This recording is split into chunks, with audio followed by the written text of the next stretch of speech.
Today, we present the puppet show, the Japanese ghost stories of Yutsuya or the Tokaido, a tale of love, greed, betrayal, and justice.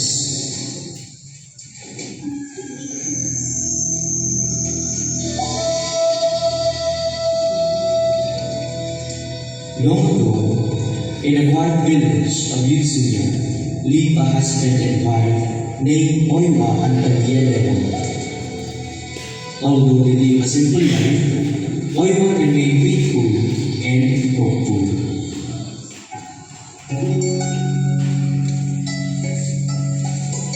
My dear husband, I know life isn't been easy, but as long as we stay together, I believe great things will come. I hope you're right, Oiwa. Oiwa loved her husband with all her heart, but deep inside Emma's heart, another desire began to grow. Instead of being thankful for what he had, he longed for wealth and easier life.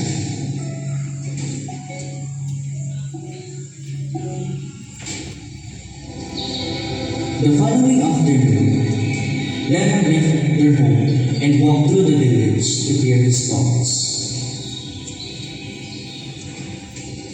As Lemon wandered along the village road, he met someone whose words would change his life forever. Before him stood Aumi, the graceful daughter of wealthy family. Good afternoon. I often see you working very hard. Good afternoon, Lady Omi. You are brave and handsome. A man like you deserves a better life. A better life? Sometimes life changes when you least expect it. Although their conversation was brief, Lemon could not forget her. Her words echoed inside his mind. Money, power, everything he had always wanted. But there was one obstacle, his wife. You seem distracted, my friend. I've spent years struggling. Then I met Lady Omi. Seeing her made me realize how different my life would be. And what keeps you from pursuing the dream? I already have a wife. If someone stands between you and your dreams, perhaps that obstacle can disappear. What are you suggesting? Leave everything to me.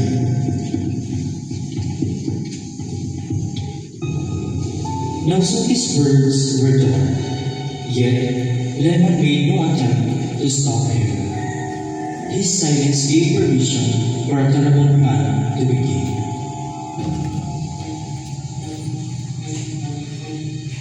The next morning, while Lemon was away from home, Naosuke quietly made his way to Oiwa's house.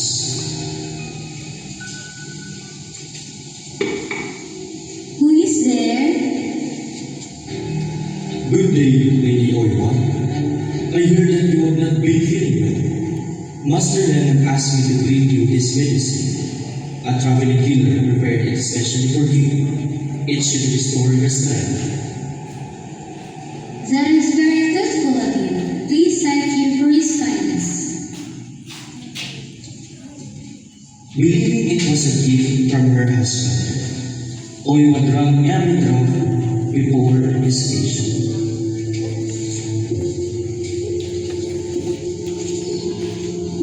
But hidden inside the bottle was no medicine. It was poison.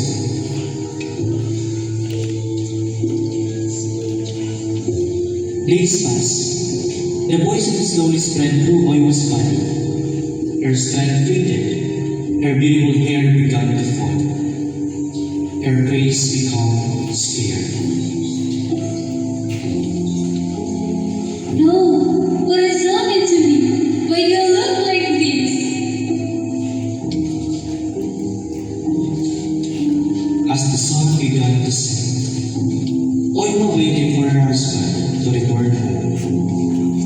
Moments later, Lemon entered the house. Husband, please tell me, am I still beautiful? Beautiful? Look at yourself. You disgust me. Our marriage is over. At that moment, Oiwa understood the truth. The poison, the lies, the betrayal, all came from the man she loved.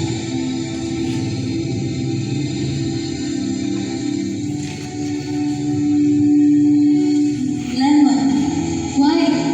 If justice cannot find you, my spirit will.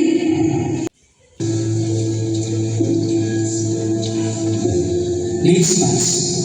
The poison slowly spread through Oiwa's body. Her strength faded. Her beautiful hair began to fall. Her face became scared. No, what has happened to me? Why do I look like this? As the sun began to set, Oiwa waited for her husband to return home. Moments later, Lemon entered the house. Husband, please tell me, am I still beautiful? Beautiful? Look at yourself. You disgust me. Our marriage is over. At that moment, Oiwa understood the truth. The poison, the lies, the betrayal, all came from the man she loved.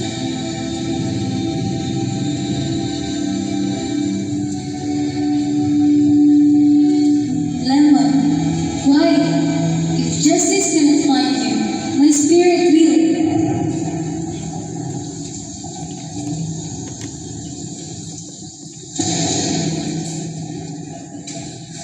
Overcome by grief and weakened by the poison, Oiwa took her final breath.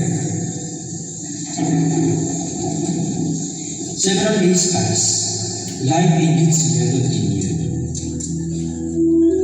Soon, preparation began for the wedding of Lemon and Tom. Today begins a new chapter of our lives. May happiness always remain with us.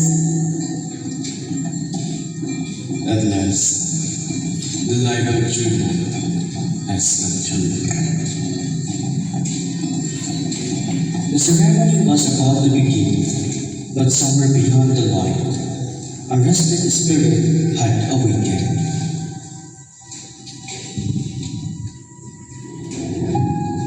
One by one, the lanterns flickered. Darkness slowly surrounded the hall. Silence filled the room. Then, a familiar voice echoed through the darkness.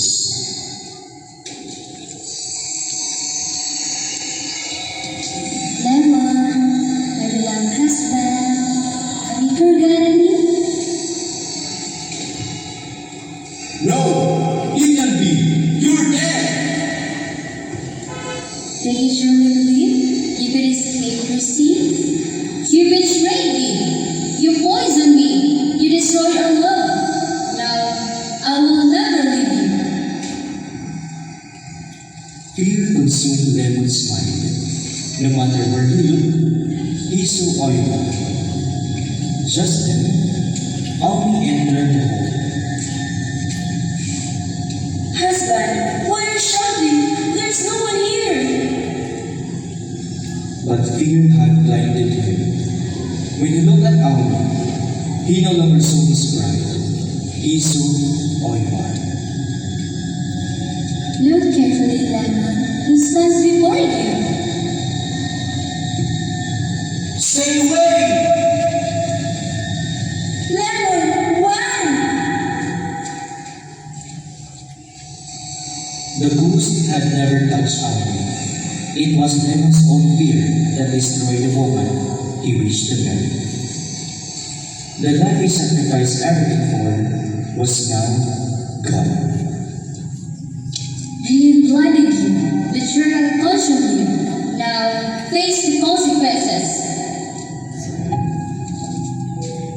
Unable to escape his guilt or the ghost that haunted him, Lemon lost everything. At last, justice was served. All he was spared finally found peace.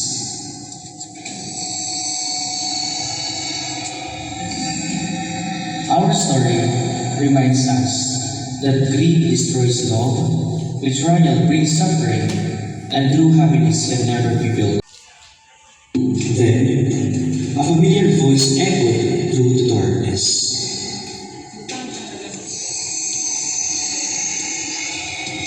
Lemon, my beloved husband, have you forgotten me? No! It can be! You're dead! Did you surely believe you could escape your sin? You betrayed me. You poisoned me. You destroyed our love. Now, I will never leave you. Fear consumed Lemon's mind. No matter where he looked, he saw Oyama. Just then, Aoi entered the hall. Husband, why are you shouting? There's no one here. But fear had blinded him. When he looked at Aoi, he no longer saw his bride. He saw Oyama. Look carefully, Lemon, who stands before you. Stay away! Lemon, why? The ghost had never touched Aoi. It was Lemon's own fear that destroyed the woman he wished to marry. The life he sacrificed everything for was now gone. Dream blinded you. Betrayal consumed you. Now, face the consequences. Unable to escape his guilt or the ghost that haunted him, Lemon lost everything. At last, justice was served. All he was spared finally found peace.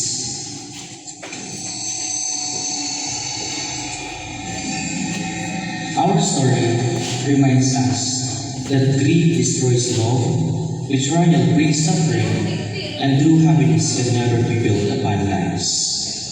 May we always choose honesty, kindness, and faithfulness, for these are treasures far greater than wealth.